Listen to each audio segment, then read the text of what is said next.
నమస్కారం స్వామి. స్వామి శరణం శేషాసావి శరణమయ్యప్ప. గురుగారిని అడగండి అని అడిగిన ఒక ప్రశ్న ఉందండి. అది గురుగారు మేము ఖచ్చితంగా మిమ్మల్ని అడగాలి. ఏంటంటే చాలా మంది గురుగారు మార్వాడీస్‌కి అంటే ఎక్కువ బిజినెస్‌లో లాభాలు కలుగుతాయి, వాళ్ళే ముందుకెళ్తారు అనేదైతే ఖచ్చితంగా అందరూ అనుకుంటున్న మాట. ఎందుకు మన వాళ్ళు ఈ బిజినెస్ పరంగా చూసుకున్న వ్యాపారంలోనైనా ఎందుకు ముందుకెళ్ళలేకపోతున్నారు? వాళ్ళకెందుకు అంత లాభాలు అనే మాట వస్తోంది. ఏం జరుగుతుంది?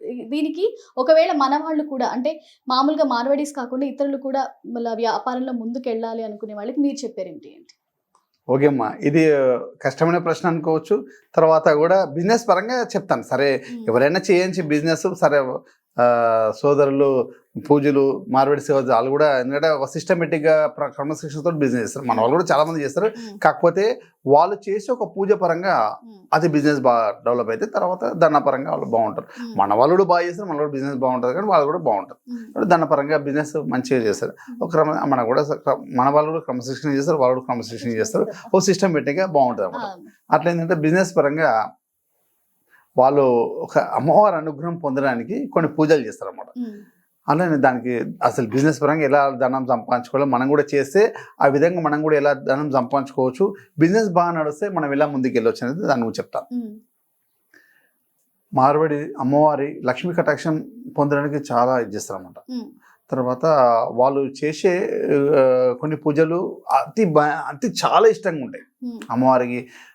ఇష్టమైన భక్తి శ్రద్ధలతో మనం కూడా చేస్తాం. శ్రద్ధలతో వాళ్ళకు మంచి రెమెడీస్ అంటే వాళ్ళు అందించిన గురువులు అందించిన రెమెడీస్ వల్ల ఒకరికొకరి వల్ల వాళ్ళు మాత్రమే సెట్ చేసుకుంటూ వస్తారు.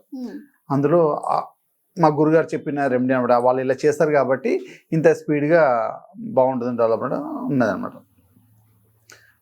చూడండి, మనము లక్ష్మీదేవి మనకు దీపావళి రోజు అర్ధరాత్రి రోజు ఆ ముహూర్తంకి మార్వాడికి సగరైన ముహూర్తం చెప్తారనమాట. ఆ ముహూర్తం సమయంలో ఆ రాత్రి పూటే మన పొద్దుంతా మనం పడుకునే సమయంలో పూజ స్టార్ట్ చేస్తాం. మనము మన దీపావళి రోజు అమ్మవారి అనుగ్రహంతో సంధ్యా సమయంలో చేసేస్తాము. అన్నీ అయిపోయిన తర్వాత మన పూజాకరమైన స్వీట్స్ తినేసి మనం వాళ్ళు అర్ధరాత్రి ఒక సమయం ఏదైతే ముహూర్తం నిర్ణయిస్తారన్నమాట గురువులు, ఆ ముహూర్తం నిర్ణయించిన సమయానికి వాళ్ళు దీపారాధన చేస్తారు. అది వాళ్ళ ఎప్పుడు సంవత్సరానికి వస్తే దీపావళి చేసే పూజ వేరే. అది కాకుండా నెలలో ఒకసారి వీళ్ళు పూజ చేస్తారు. ఆ పూజ అనేది ముఖ్యమైనది అన్నమాట. వీళ్ళందరూ తొందరగా డెవలప్ కావడానికి వీళ్ళు ఏం చేస్తారంటే మనం అందరం కూడా వాళ్ళుగా ఎవరు చేసినా మన తెలివంది తెలిస్తే చేస్తే మనకు కూడా మంచి జరుగుతుంది. వాళ్ళు బాగున్నారు, వాళ్ళు ఏం చేశారు అది తెలుసుకొని మనం కూడా మనం కూడా బాగుంటాం.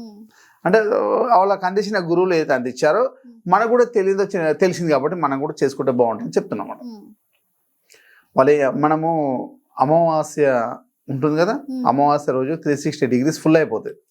ఆడికి మళ్ళీ డిగ్రీస్ మళ్ళీ స్టార్ట్ అయింది. 1-2 degrees నుంచి పౌర్ణమికి అష్టమి ఫస్ట్ అష్టమికి వచ్చే వరకు మనకు శుక్లపక్షం అష్టమి వచ్చే వరకు మనకు 90 degrees, పౌర్ణమి రోజు 180 degrees, మళ్ళీ కృష్ణపక్షం అష్టమికి 270 degrees, 270 degrees, మళ్ళీ అమావాస్యకి 360 degrees కంప్లీట్ అయిపో మళ్ళీ స్టార్ట్. వాళ్ళు ఏం చేస్తే అర్ధరాత్రి అంటే అమావాస్య రోజు వాళ్ళ శుభదాయకంగా భావిస్తారు. ఆ రోజు అర్ధరాత్రి సమయంలో లక్ష్మీదేవి అంటే వాళ్ళకు ముహూర్తం మళ్ళీ వాళ్ళకు అమావాస్య రోజు ఒక ముహూర్తం నిర్ణయించుకుంటారు. మనకి డిగ్రీస్ అయిపోగానే డిగ్రీస్ ఎప్పుడు స్టార్ట్ అంటే ఆ అర్ధరాత్రి సమయంలో ఆ ముహూర్త సమయంలో వాళ్ళు స్టార్ట్ చేస్తారు. అప్పటి వరకు నైవేద్యాలు అంటే అమ్మవారి లక్ష్మీదేవి ముందు ఒక వెండి ప్లేట్లో మనకు లక్ష్మీ గవ్వలని ఉంటాయి. అంటే గవ్వలు ఎన్నో రకాలుగా ఉంటాయి. అందులో మనకు కొంచెం లైట్ ఎల్లో కలర్ వచ్చేసి ఇలా లక్ష్మీ గవ్వలని మార్కెట్లో పూజ గది పూజ స్టాల్లో దొరికిపోతాయి. ఇవన్నీ కూడా మనం పూజ చేస్తామన్న సమయం ముందు వీటిని ఒక పాలతో కడిగేయాలి. ఒక గంగాజలంతో కడగడం మంచిది, లేదంటే పాలతో కడిగేసి పెట్టేసుకొని తుడిచేసుకొని వెండి ప్లేట్లో ఈ గవ్వలని పెట్టేసేయాలి. అన్ని పెట్టేసిన తర్వాత అమ్మవారి ముందు గవ్వలను పెట్టేసి ఒక వెండి ప్రమిదలు ఉంటే వెండి ప్రమిదలో పువ్వొత్తిగా వేయాలి. ఇట్లా పైకి వెళ్ళాలి. అంటే ఉజ్వలమైన అంటే పువ్వొత్తి వేసి అందులో నైదీపం వెలిగడం మంచిది.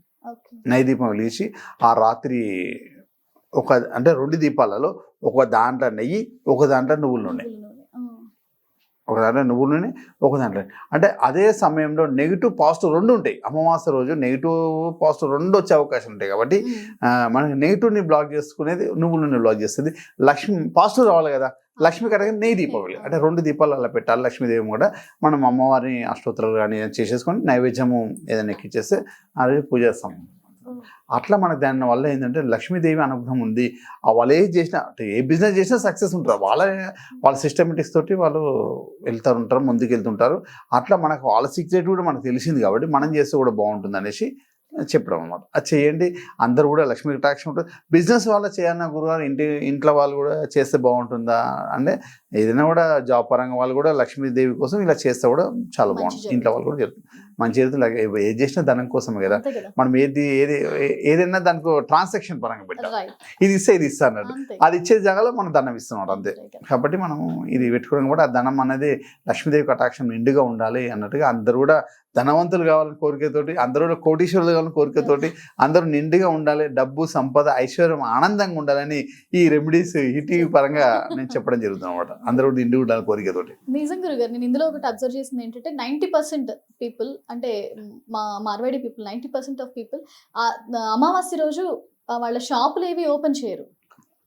దీనికి కారణం కూడా మేబీ వాళ్ళ పూజ ఈ విధానంలో ఉండడం వల్లే మేబీ షాప్స్ అనేవి కూడా తీయకుండా లక్ష్మీ కటాక్షం కోసం మేబీ చూస్తూ లక్ష్మీదేవిని అలానే బ్లాక్ చేసి పెట్టేసుకుంటారు. ఆ రోజు ఏది ఇచ్చి పుచ్చుకున్నా కూడా లక్ష్మీదేవి బయటికి వెళ్ళిపోగలని బ్లాక్ చేసి పెట్టేస్తారు అనమాట. అమ్మవారి అనుగ్రహం ఉండాలని అట్లా అందులోంచి ఏంటంటే ఆ రోజు ఏది అమ్మరు ఏది కూడా ఒకరోజు ఆగిపోతారు అనమాట. నెక్స్ట్ డే చేస్తారు. అందులో ఏంటంటే లక్ష్మికి ఇష్టమైన కొన్ని వస్తువులు అమ్మాలి ఆ సమయంలో. అంటే ఇప్పుడు అన్ని కూడా అమ్మవారికి ఇష్టమే. అందులో ఏంటంటే వెండి బంగారం అనేది అందులో రూపంగా ఉంటుంది కాబట్టి వెండి బంగారం షాపులు మాత్రం ఆ రోజు ఆపేసి వేరేనా ఓపెన్ చేస్తారు. కిరాణా షాప్స్ ఏవైనా ఓపెన్, ఆ 2 మాత్రం ఆపేసుకుంటారు. ఆపేసుకొని ఎక్కువ మట్టి కూడా ఆ రోజు ఎవరి ఇంటికి వెళ్ళకుండా మనీ ట్రాన్సాక్షన్ జరగకుండా ఆపేసుకుంటారు. ఇప్పుడు మార్వాడీస్ అందరూ ఒక వస్తువు తీసుకొని డబ్బిస్తుంటారు కదా, వాళ్ళు వస్తువు పెట్టుకొని డబ్బు ఇచ్చేది కూడా బంద్ చేస్తారు ఆ రోజు. ఎందుకంటే డబ్బు వీళ్ళు ఇంట్లోకి వెళ్ళివారు కాబట్టి అంటే ఆపి కూడా బంద్ చేస్తారు అమావాస్య రోజు. ధన్యవాదాలు గురువు గారు.